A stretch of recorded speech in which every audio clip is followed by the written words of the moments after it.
ಇವತ್ತು ನಾನು ತುಂಬ ಹೆಲ್ತಿಯಾಗಿರೋ ಅಷ್ಟೇ ಈಸಿಯಾಗಿ ಮಾಡಬಹುದಾದ ರುಚಿಯಾಗಿರೋ ಕ್ಯಾರೆಟ್ ಮತ್ತು ಸೋಯಾ ಚಂಕ್ಸ್ ಪಲಾವ್ ತೊಗೊಂಬಂದಿದ್ದೀನಿ. ನಾನು ಇದನ್ನು ಕುಕ್ಕರಲ್ಲೇ ಮಾಡ್ತಿದ್ದೀನಿ, ತುಂಬ ಚೆನ್ನಾಗಾಗುತ್ತೆ.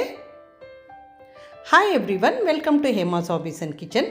ಮೊದಲಿಗೆ ನಾನು ಕುಕ್ಕರಲ್ಲಿ ಮಾಡ್ತಾ ಇರೋದ್ರಿಂದ ಕುಕ್ಕರ್ನ ಕಾಯಿಸ್ಕೊಂಡು ಅದಕ್ಕೆ 1-2 ಸ್ಪೂನಷ್ಟು ಎಣ್ಣೆ, 1 ಸ್ಪೂನಷ್ಟು ತುಪ್ಪ, ಅದೆಲ್ಲ ಕಾದ್ಮೇಲೆ ನಾನು ಸ್ವಲ್ಪ ಚಕ್ಕೆ, ಲವಂಗ, ಏಲಕ್ಕಿ, ಜೀರಿಗೆ, ಸೋಂಪು ಮತ್ತು ಸ್ವಲ್ಪ ಮೆಣಸು ತಗೊಂಡು ಇದನ್ನು ಇವಾಗ ಫ್ರೈ ಮಾಡ್ಕೊಳ್ಳೋಣ.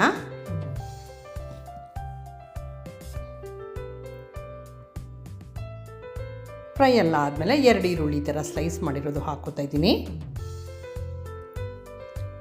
ಈರುಳ್ಳಿ ಒಂದು ಸ್ವಲ್ಪ ಟ್ರಾನ್ಸ್ಪರೆಂಟ್ ಆಗೋರ್ಗು ಇದನ್ನು ನೀಟಾಗಿ ಫ್ರೈ ಮಾಡ್ಕೊಂಬಿಡೋಣ. ಪಲಾವ್ಗೆ ಯಾವಾಗಲೂ ಈರುಳ್ಳಿ ಚೆನ್ನಾಗಿ ಫ್ರೈ ಆದರೆ ತುಂಬ ಚೆನ್ನಾಗಾಗುತ್ತೆ. ಹಸಿ ಇದ್ದರೆ ಅಷ್ಟೊಂದು ಚೆನ್ನಾಗಿರಲ್ಲ, ಸ್ವಲ್ಪ ವಾಸನೆ ಬಂದಿರುತ್ತೆ. ಇದನ್ನು ಲೈಟ್ ಬ್ರೌನ್ ಕಲರ್ ಬರೋವರೆಗೂ ಫ್ರೈ ಆದಮೇಲೆ ನಾನು ಶುಂಠಿ, ಬೆಳ್ಳುಳ್ಳಿ, 1 ಹಸಿಮೆಣ್ಸಿಕಾಯಿ, ನಿಮಗೆ ಖಾರ ಜಾಸ್ತಿ ಬೇಕಂದ್ರೂ ಹಸಿಮೆಣ್ಸಿಕಾಯಿ ಬೇಕಾದ್ರೆ ಜಾಸ್ತಿ ಹಾಕ್ಕೋಬೋದು. ಇದನ್ನೆಲ್ಲ ಸಣ್ಣದಾಗಿ ಕಟ್ ಮಾಡಿ ಹಾಕ್ಕೊಳ್ತಾ ಇದ್ದೀನಿ.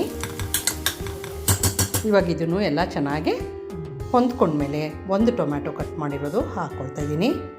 ಆಮೇಲೆ 1-2 ಕ್ಯಾರೆಟು, ಆಮೇಲೆ 1 ಕಪ್ಪಷ್ಟು ಸೋಯಾ ಚಂಕ್ಸ್ ನಾನು ಉಪ್ಪಿನ ನೀರಲ್ಲಿ, ಬಿಸಿ ನೀರಲ್ಲಿ ಹಾಕಿ ಅದನ್ನು ಎಲ್ಲ ನೀರಂಶ ತೆಗೆದು ಇದಕ್ಕೆ ಹಾಕ್ಕೊಳ್ತಾ ಇದ್ದೀನಿ. ಆಮೇಲೆ ರುಚಿಗೆ ತಕ್ಕಷ್ಟು ಉಪ್ಪು, ಅರಿಶಿನ, ಚಿಲ್ಲಿ ಪೌಡರ್, ಧನಿಯಾ ಪೌಡರ್, ಗರಂ ಮಸಾಲ ಪೌಡರ್ ಇಷ್ಟು ಹಾಕ್ಬಿಟ್ಟು ನೀಟಾಗಿ ಮಿಕ್ಸ್ ಮಾಡ್ಕೊಂಬಿಡೋಣ. ಇವಾಗ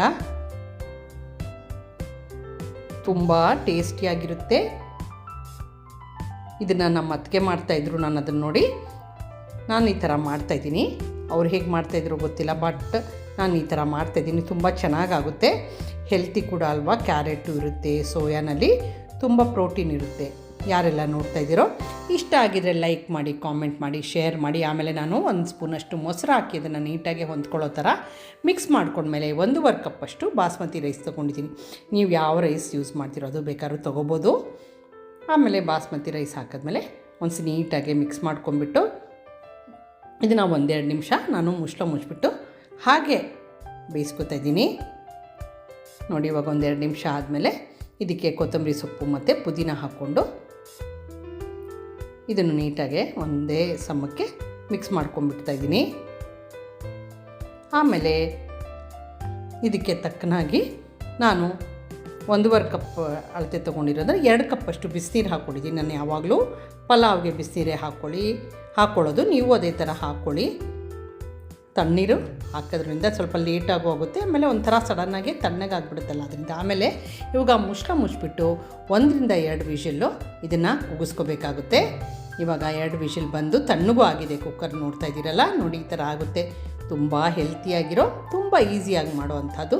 ನೀವು ಬ್ರೇಕ್ಫಾಸ್ಟ್, ಲಂಚ್, ಡಿನ್ನರ್ ಯಾವಾಗ ಬೇಕಾದ್ರೂ ಇದನ್ನು ಮಾಡಿ ತಿನ್ಕೋಬೋದು. ತುಂಬ ಚೆನ್ನಾಗಾಗುತ್ತೆ. Subscribe to Hema's hobbies and kitchen. Thank you for watching my video.